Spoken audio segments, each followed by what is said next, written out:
Effort is between you and you. I ain't the fastest. I ain't the biggest. I ain't the strongest. Never have been. But Lord be my witness. I've never met a man in my life that'll flat out outwork me. I got to fight my fight. It's about fighting our fight. 2005, I had one of the most tragic injuries ever. And I couldn't help my team. You got to get behind them, and it ain't about wins or losses, it's about loyalty.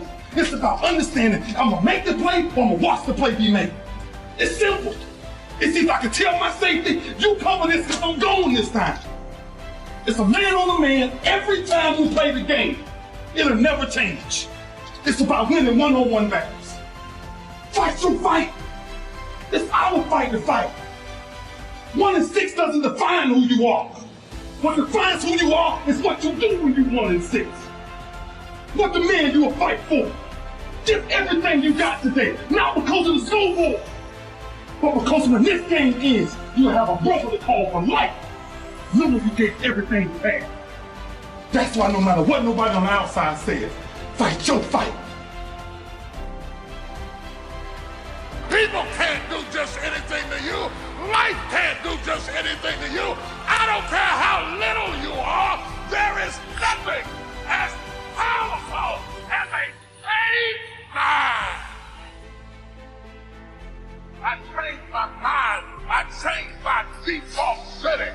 I'm going to stop falling back into the same thing over and over again so that I can have a new normal. As long as you're programmed with what you can't do and what you can't be and what you can't have, you will never get up. But I dare you to go into your phone booth like Clark Kent and spin around and come out Superman and say, wait a minute, I'm better than this.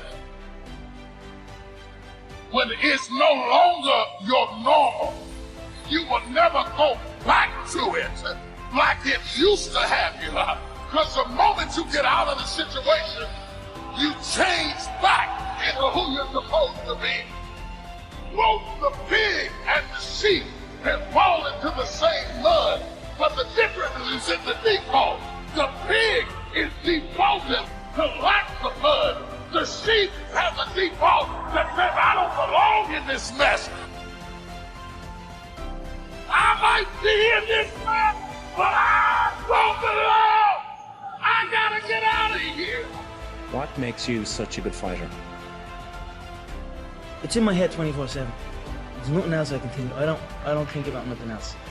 And that's it. I'm just curious, curiously fascinated with it, and I can't stop thinking about it. Everything I do in my life is related to this. I don't do nothing else if it's not got to do with fighting. You know what I mean? And that is why. You know what I mean? To be true. All you've got to do is show up. Is that not unhealthy? To me, what's unhealthy is living an unhealthy life. To me, what's unhealthy is getting up and going through the same day every day you like, 9 to 5 in an office or in a, you know what I mean? That's unhealthy. That beats your mind. I don't work. I love what I do, and that's why I'm doing what I love. You know what I mean? That's why it's become a career for me, because I love it. I love what I do. So I don't think it's unhealthy. I feel good in my mind. I mean, it's my life. First time riding an airplane, I was a senior going to a football game, and I went in the restroom on the airplane, and as I was washing my hands, there was a sign on the wall. And as I was walking out of the restroom, the sign said, as common courtesy to the person that's coming behind you, can you wipe the sink out and leave it better than you found it? And I said, as common courtesy to the generation that is coming behind me in life, everything that I touch, everything that I'm a part of, I vow to God that I will leave it better than I found it. You have to have a reason for waking up every day. Just put one foot in front of the other. And there will be times where you will be down. But in order to get there, tomorrow may be harder than today. But it has to be a never-ending task. When you get to point A, you'll be going to point B. And you'll never reach the level that you want to reach until you breathe your last breath. And that's where people mess up. That's where people give up when they reach a certain level in life, when they're satisfied. Never be satisfied. Go beyond your dreams. Go beyond your goals. and you will inspire the world by just being you. Like, I get thousands of emails a week. How do I find my passion? And literally I reply, I don't know. I don't. I would tell you, my punchline is, what would you do if you could just do it all the time? I actually do that. See, anybody can, whether you will or not. See, that's the question. We are all buying somebody's plan. The question is, whose? Who's got you talked into doing what you're doing? But see, anybody, if you want to, can go searching for a good plan, pick it, and start working it. And sure enough, as the time passes, as it surely will 5 years from now, 10 years from now, then you'll be winding up wearing what you want to wear, driving what you want to drive, living where you want to live, become what you want to become. But now's the time to fix the next 10 years. And who can? Anybody. Imagine, if you will, being on your deathbed and standing around your bed, the ghost of the dreams, the ideas, the abilities, the talents given to you by life, and that you, for whatever reason, you never went after that dream. You never acted on those ideas. You never used those talents. You never used those gifts. And there they are standing around your bed looking at you with large angry eyes saying, we came to you and only you could have given us life. And now we must die with you forever. And the question is, if you died today, what dreams, what ideas, what talents, what books, what music, what leadership, what voice will die with you? What if you live your whole life only to discover that it was wrong? That it was wrong. That you were chosen to do something else and you didn't do it. Continue to do those things that you know that work for you after you have evaluated yourself in the situation. Continue to move. Stay busy, stay busy, stay busy. Find somebody that you can help so you can forget about you for a moment. See, sometimes the best thing to do is to be. Sometimes you have to just back up and go within yourself. A bow and arrow, you can't take a bow and just push it out an arrow. You just can't push the arrow out. You have to pull it back and then release it. Sometimes you have to back up and go within and pray and meditate and recharge your batteries. Go away, clear your head, and then come back and look at it from a different vantage point. Don't operate while you are under the spell or the effect of what's going on. Next thing is that you've got to activate the thinker in you. Don't allow your emotions to control you. We are emotional, but you want to begin to discipline your emotion. If you don't discipline and contain your emotions, they will use you. Your mind goes on automatic. You don't have to force yourself or motivate yourself to think negatively, to be depressed, to hate somebody, to want revenge, to want to get back at somebody, to beat yourself up over the head, to feel loaded with guilt. You don't have to make any effort to do that. Your mind is on automatic. It will do that by itself. But if you want to begin to move into your own personal greatness, if you want to begin to really enjoy a happy, successful, healthy life, you've got to be willing to go against the tide. You've got to be willing to harness your will and say, in spite of this, I'm in control here. I'm not going to let this get me down. I'm not going to let this destroy me. I'm coming back. And I'll be stronger and better because of it. You have got to make a declaration that this is what you stand for. You're standing up for your dreams. You're standing up for peace of mind. You're standing up for health. You want it. And you're going to go all out to have it. It's not going to be easy. When you want to change, it's not easy. If it were in fact easy, everybody would do it. But if you're serious, you'll go all out. Yes, I'm going to turn this situation around. I'm not going to sit back and moan and cry over what happened and what went wrong and who did what. I'm going to do something about this situation.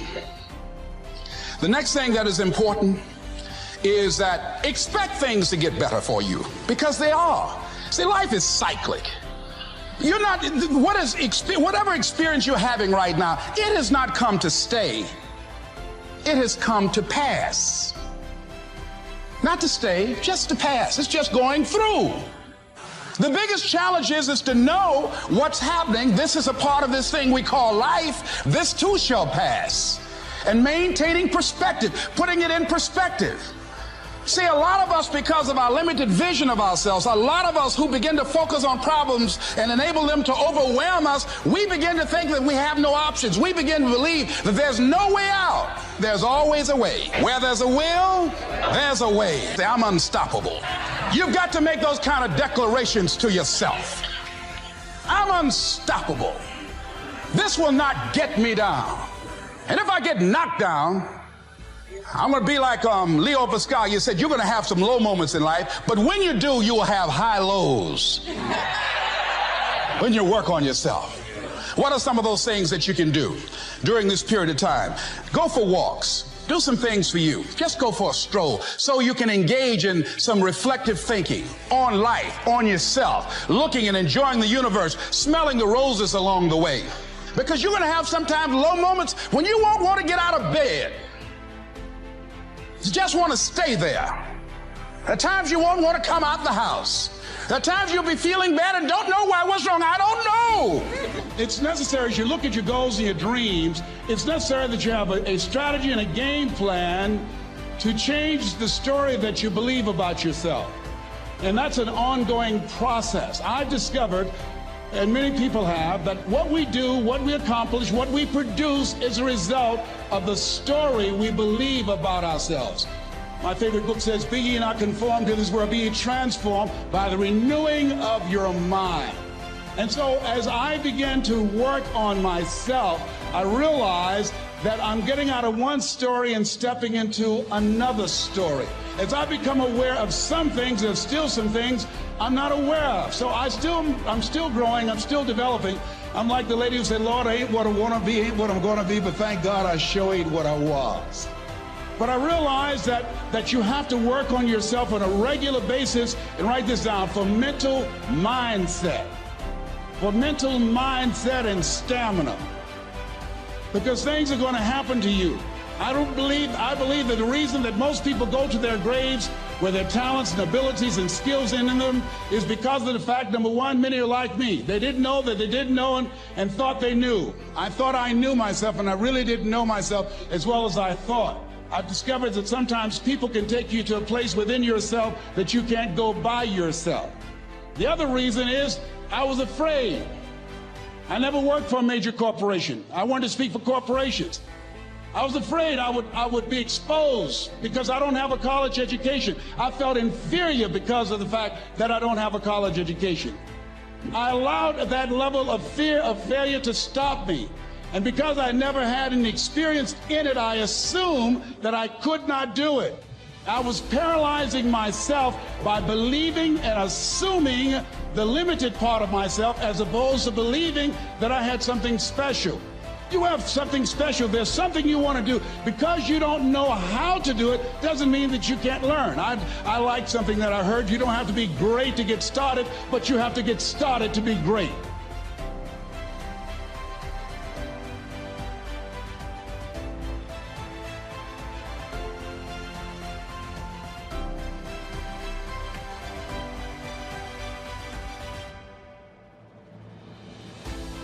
Everybody in this room wants two things. Everybody wants to be successful, and everybody wants to be happy.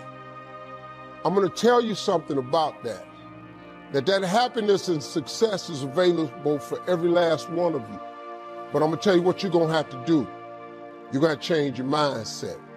If you're planning on being successful, you have to change this here. The difference between successful people and non-successful people is right here. It ain't no difference. It ain't none. I ain't got no more than none of y'all got. God gave me the same thing he gave y'all. God loved me the same as he loved all y'all. He don't love me more than he loved you. But you have got to change your mindset. You got to get funky if you want to be successful. If you think that they're going to mail this money to your house, you're dead wrong about that. If you think they're going to pave the way for you and make it easy, you're dead wrong about that. If you want to be successful, you got to change your mind, and you're going to have some faith. If you're putting yourself in a position where you're being hard on yourself, and you don't feel that you're worthy of something, let me tell you something right now. In most cases, none of us are worthy of certain things because we haven't earned it yet. That means that some things that it is that you are seeking and certain things that you really ultimately need rather than just want, it has to be some form of worthiness connected to it. Do you really want to get further in life? Do you really want to get to the next level in your life? Then what are you prepared to do? How far are you willing to go? What type of sacrifices are you willing to make? Or are you in a position to give excuses all of your power? Are you willing to let excuses control the life that you've been given? Regardless of the circumstances, being hard on yourself to some degree may be okay. But when you start to have a pity party, when you start to put yourself in a position as if your life is over, then shame on you, because your life is not over. Every opportunity that you have been given is right there, right now, waiting for you to make a move. Now, what are you going to do about it? Are you going to pretend that you're being something that you know you're not? Are you going to pretend to be a lion when you don't even know what it's like to be in the jungle? Or are you going to realize that just maybe you got to work just a little bit harder, regardless of what it is, to get exactly what it is that you are seeking? Ladies and gentlemen, let me tell you this. Everybody's got a story to tell. Everybody has walked through darkness. Some people stayed in darkness and not even tried to seek the light. But I can promise you this. We all got to go through a struggle. We all got to go through certain circumstances. We all have our battles that we have to fight. But what are you prepared to do? Are you going to submit? Are you going to give in? Are you going to give up? Are you going to say you're not worthy anymore? Well, like I said before, none of us are worthy to a certain degree. But what are you prepared to do to become more than what you were yesterday? Earn your keep, my beautiful people. Earn it. Don't expect anybody to hand you anything. Don't expect a pat on your back. Don't wait for someone to validate who you really are. Make the most of your life, my beautiful people. This is your time. Be productive, be powerful, and from the bottom of my heart, my beautiful people, conduct your business. Coach Payne out. Hoo-yah! A lot of people in this world have died 80, 90, 100 years old, and they lived a great life. They had a lot of things. But a lot of people who have died never really started the true journey that whatever you believe in, God, or whatever you believe in, if you believe in nothing, I believe we're all here to start a journey.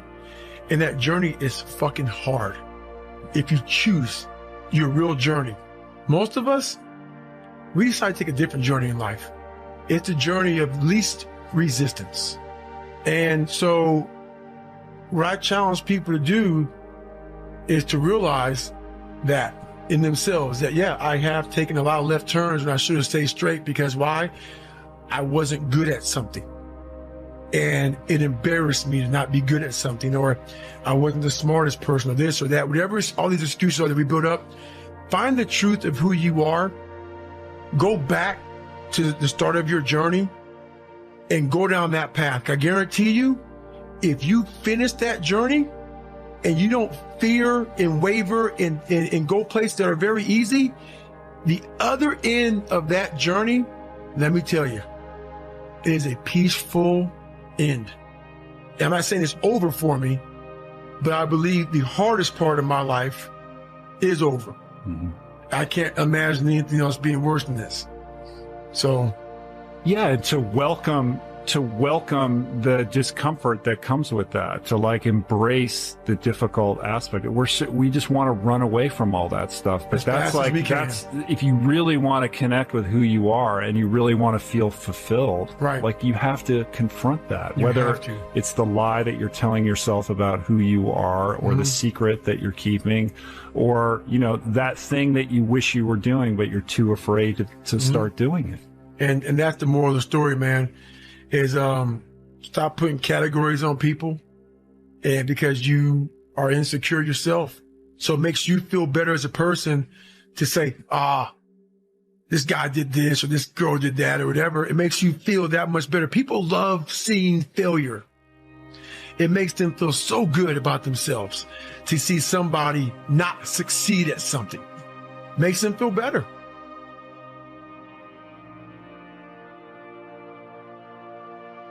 Now, how do you hang in there during the hard, difficult times, Les? You must have faith. You've got to believe in yourself. You've got to believe in your abilities. You've got to believe in your service, your company, your ideas, unquestionably. You've got to have faith, and that faith gives you patience.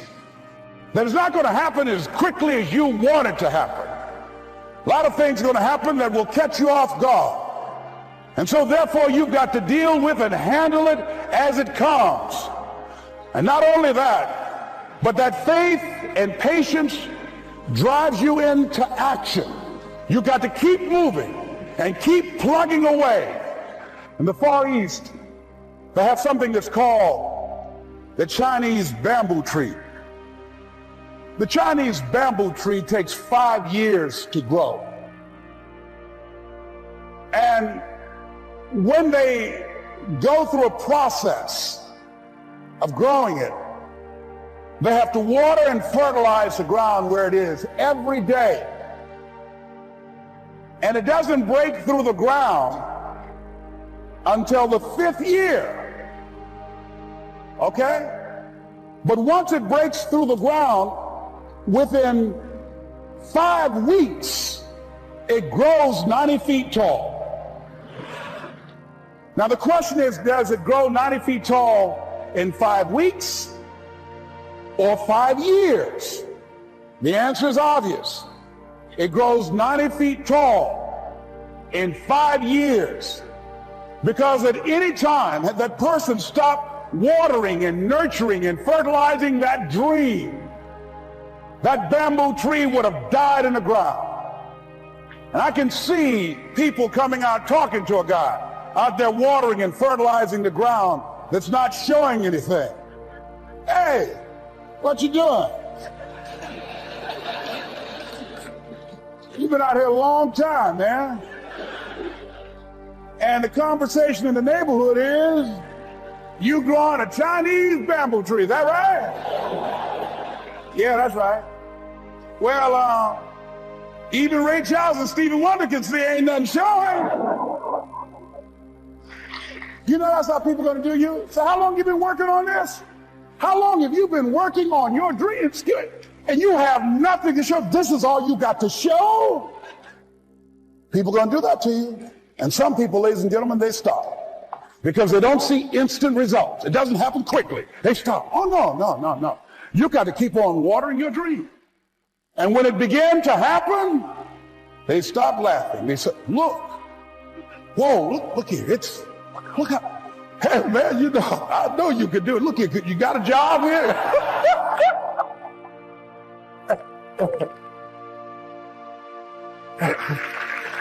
See, during those hard times, we didn't know how you're going to make payroll during those times when you failed and things didn't work out. They were nowhere to be found. But know what I discovered? When you're working at your dream, somebody said the harder the battle, the sweeter the victory. Oh, it's sweet to you. It's good to you. Why? See, when it's hard and there's a struggle, see, what you become in the process is more important than the dream. That's far more important. The kind of person you become, the character that you build, the courage that you develop, the faith that you're manifesting. Oh, it's something that you get up in the morning, you look yourself in the mirror, you're a different kind of person. You walk with a different kind of spirit. And people know that you know what life is, that you have embraced life. You knew it was hard, but you did it hard.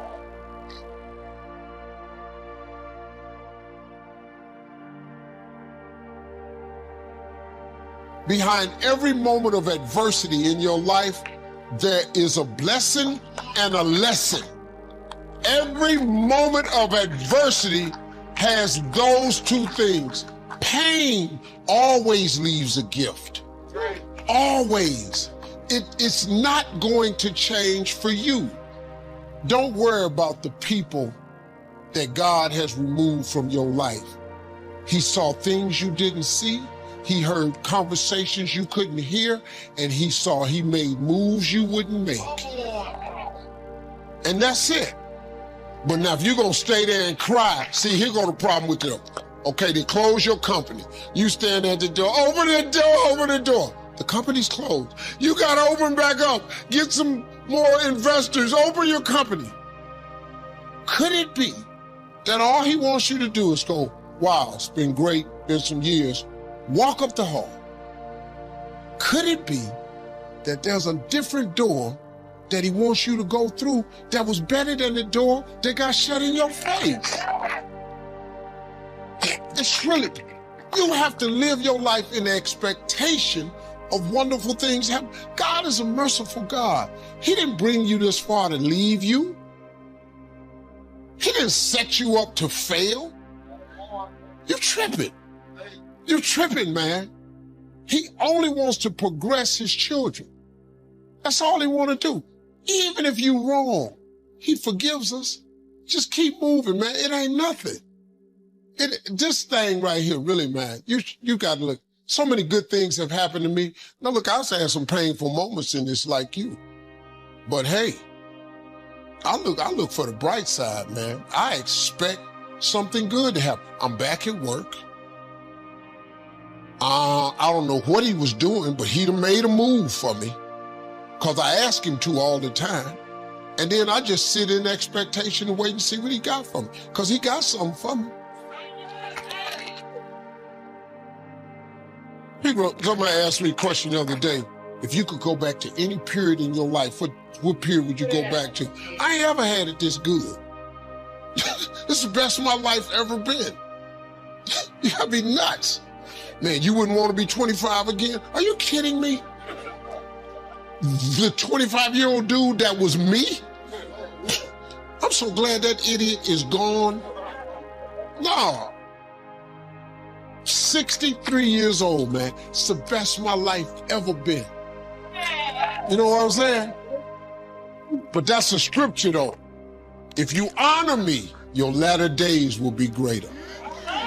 So all I do, I just honor him, and he gonna keep shining on me. Hi, welcome back to Mind Control. I want you to think about your life, and I want you to think about your income. I want you to think about money. Money's subject that is a subject that not a lot of people want to talk about. And when you do talk about it, a lot of people get defensive. They say, well, money's not everything. Well, that's sort of a ridiculous statement. Of course it's not everything. But money's important. It's very important. I frequently ask a person if they come to work with me, what's the most you've ever earned in a year? I really don't care what the answer is, but I want to know what the answer is. Because when they tell me the answer, what they're doing is telling me where their mind is programmed with respect to money. See, our mind is programmed. You're working with a program, I'm working with a program. Now, most people are working with a program that someone else built. They are the production of somebody else's habitual way of thinking. I'm going to suggest that you can rewrite the program. The problems that you're facing, maybe the lack of money, or the loved ones telling you you're crazy, you're wasting your time, get a job. What do you do? If you've already got it, it's really good to hear it again. If you haven't got it, you're going to love it. It's really about how to create all you want. You have to have multiple sources of income. You can go back to the ancient Babylonians, as far back in ancient history as you can go, and you're going to find that the wealthy people all had multiple sources of income.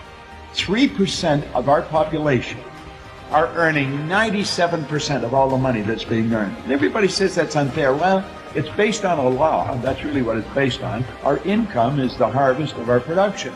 That's really what it is. But 3%, some of those 3% are not very well educated insofar as we look at education. Some of them are functionally illiterate. They can neither read nor write. Now, some of them are absolutely brilliant. But you're going to find people that are absolutely brilliant that fall into the 97% category that have to split up 3% of the money that's earned.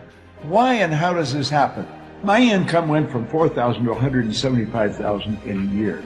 And it was based on the concept that I want to explain to you here. But what we have to understand is that the earning of money is something that doesn't happen by accident. Wealthy people historically have always had multiple sources of income. This isn't an accident. It's by design. You can design this. There is an absolute law that governs compensation. We know that there's a law. If I let this go, you know it's going to fall. If I let this go, it's going to fall. It's not going to go up. It has to go down. It has to go down. That is an absolute law. It's called the law of gravity. That's a law of the world. The law of compensation is a law. And it's very exact. I want you to really pay attention to it, because this law clearly states that the amount of money you earn is in direct ratio, it's in exact ratio to the need for what you do, your ability to do it, and the difficulty there is in replacing it. You see, in my particular business, there's the opportunity to earn millions of dollars, and I have earned millions of dollars. Not because I'm smarter than the next guy, and it's not because I'm lucky. It's because I find myself in a field where there's a tremendous need for what I do. When you find a tremendous need, and then you develop your ability to fill it, you've got to become very, very good at filling the need. Take a bucket of water and put your hand in up to the wrist. When you pull it up, the hole that remains is just how much will be missed. You can stir all you want as you enter, stir up the water galore, stop and you're going to find no time. It's much the same as before. Well, what they were getting across is there's no such thing as an indispensable person. But some people are very difficult to replace. And if you make up your mind you're going to get really good at this, you just want to focus on your ability to improve. Become a master of whatever you're doing. Now, this is the focus. The money is the reward. This is the cause, the money is the effect. Take care of the cause, the effect will always take care of itself. Think of Elvis Presley. His estate is still earning money from records of his that are being played on the radio. And those recordings are being played on the radio, and every time they're played, money goes into his estate. That's called a passive income. That's called a source of income. Well, you can start sources of income. You can start them all over the world. You may say, well, how? Well, you don't have to know how. You just have to make a decision that you're going to do it. The how will come. Don't let the how trip you. And once you get one going, then you get another one. See, I believe you can set up sources of income that are very closely attached to what you're already doing. You may say, well, I don't know how to do this. Well, of course you don't. Not to start with. I didn't know how to do it when I started. I didn't even know how to read very well when I started. I hadn't gone to school. I had 2 months high school. I had no business experience. How did I start? I'll tell you exactly how I started. I borrowed $1,000. I bought a used forming machine and some buckets and mops. I started in the cleaning business. And I started by cleaning one office, washing the floor twice a month, $15 a time. Then I got another office at $65 a month. Now I'm up to $95. I was only earning $400 a month to start with. But you know, one day I passed out in the street. I thought the answer was work harder, get another office. But it didn't work that way. I was exhausted. I thought the answer was work harder. That is not the answer. I realized it was like something inside me said, Bob, you're doing something wrong. And then another little voice said, if you can't clean all of them, don't clean any of them. Do you know, over the next 5 years, I was cleaning offices in Toronto, Montreal, Boston, Cleveland, London, England. And the income was just rolling in from all over the place. Now, I'm not telling you to go clean offices. I'm telling you that I stumbled on something. It took me 10 years to find out what I was doing different. I had set up multiple sources of income. Now, as you set these up, you'll be asking, well, are they all the same size? Do you earn the same on all of them? No. Some of them won't even work. Some of them will die on you. There's so many ways of doing it. You could become a network marketer. You could become an online marketer. You could become an affiliate marketer. See, you want to make a decision that you are going to set up multiple sources of income. You don't have to know how. When you make the decision, you will start to attract how you're going to do it. Some of them will grow and some of them will die. But you know something? They all have one thing in common. They all flow into your bank. Some will be big and some will be small. It's absolutely phenomenal how this works. It all flows into your bank. Great idea. Just an absolutely beautiful idea. That's right. That's where it happens. Now that's an affirmation I've been using for a long, long time. I am so happy and grateful now that money comes to me in increasing quantities through multiple sources on a continuous basis. You keep repeating a positive statement. I am so happy and grateful now that money comes to me in increasing quantities through multiple sources on a continuous basis. Now, we started out by saying only 3% of the people earn 97% of all the money. So the odds of your kids growing up to learn how to earn money is pretty slim. If you don't teach them, they probably won't get it because they're not going to get it in school. School does not teach us how to earn money. There's no place they say, well, that's absurd. You go to work to earn money. No, you don't. That's not a good idea. You think you provide service to earn money. You can earn more money when you're sleeping than you can spend when you're awake once you get good at this. Now, we all get the same amount of time. We get all there is. So it's what we do with our time that's really going to make the difference. 3% of the population are following this strategy. It's where you invest money to earn money. How do they do this different? They set up multiple sources of income. They multiply their time by setting up multiple sources of income. Now, if you really want to win in a big way, that's how you're going to do it. It's so basic and so simple. Well, you can learn more about it, but you want to study. You want to study. Money. Multiple sources of income. MSIs. There's no end to what you can do. There's absolutely no end to what you can do. But you've got to decide what you're going to do. Sit down and write out how you want to live. And it doesn't matter what it costs. You write it down, and then you only think of how to do it. And you set up multiple sources. Now, let's suppose you have never touched a computer in your life.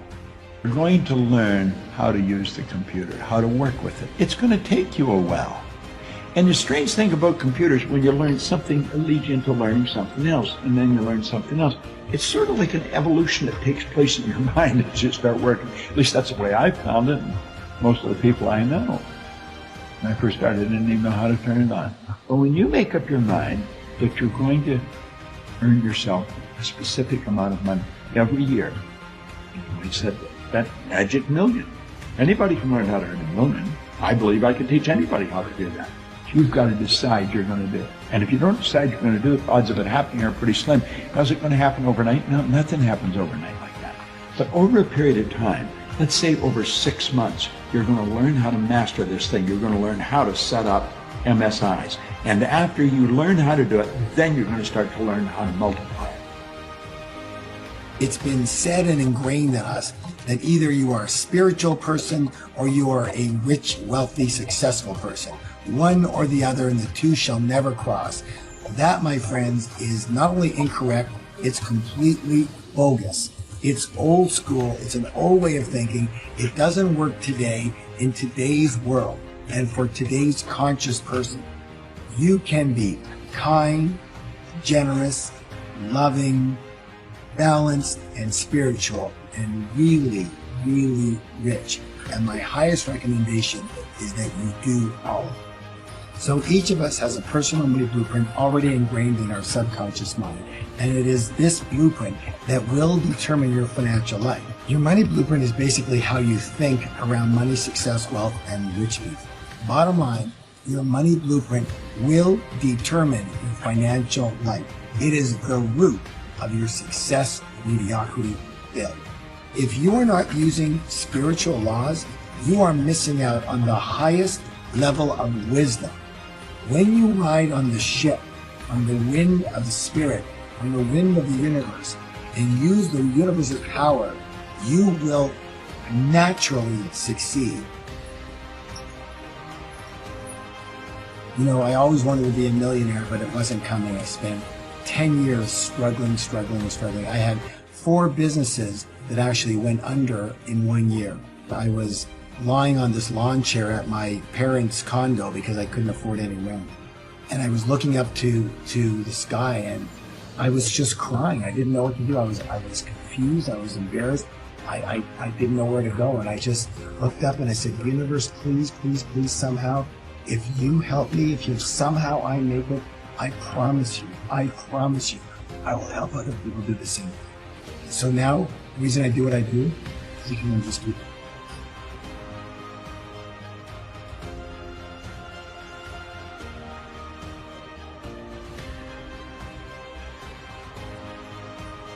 This program is very unusual in that it's almost like a success satsang. I wanted to make sure that we were dealing with people's real issues in the real world, in real life. We're going to go through the 8 specific areas that most people have the biggest problems with. We're going to clear those areas, and then we're going to give people strategies, knowledge, and techniques within those areas to place on top. We have money and spirituality. The more spiritual you are, the richer you can and should be. You use those spiritual principles in order to enhance your success. And I'll say this right now, listen closely. If you want to get rich, if you want to have a lot of money, stop focusing on money. I said it. Money is a result. Wealth is a result. It's a result of adding to people's lives. And I'm going to give you the exact formula of how you do that in a spiritual way. Money, self-worth, and deservedness. I can tell you, most people feel this. It's not enough. I'm not enough. I'm not sure I deserve it. Why me? My friends, that is a big problem. Next, money, balance, and enjoying the journey along the way. People all the time, Harv, I know if I work really hard and I focus, I might be able to succeed, but what about the balance in my life? Where's the joy? When is there any time to do anything else and enjoy the rest of my life?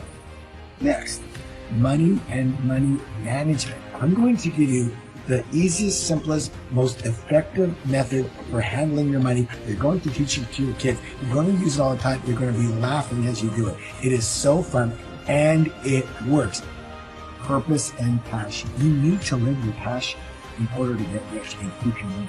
You need to live on purpose in order to ever feel fulfilled in your life and keep your money if you're a conscious person. The next one here, how to handle fear. And when you learn this methodology, I promise you, you will be able to take action regardless of. The number one cause of all relationship breakup is what? Money. And I'm going to show you exactly how to work with not only your partner in life, your spouse, or your kids, your coworkers, your bosses, your clients, etc., around money. And I'll tell you this: if there's been one area where students have come up to me and go, that changed my life immediately, it's this area. Finally, we're going to work with money, high income, and financial freedom. We've got to get rid of that worry. We've got to get you free. And I will teach you how to make a lot of money and help a lot of people. And I'll tell you what, if you do it the way I'm teaching you, you can become financially free. Thousands. I know that's a bold promise. I'll tell you this, just do what I'm asking you to do it, and you'll see something you've never seen before. I'm T. Harv Eker, and I look so forward to working with you. Thank you so much for watching till the end. Don't forget to share your thoughts in the comments section. Please also like, subscribe, and share this video with your friends and families. Please watch our other motivational videos. Thank you again.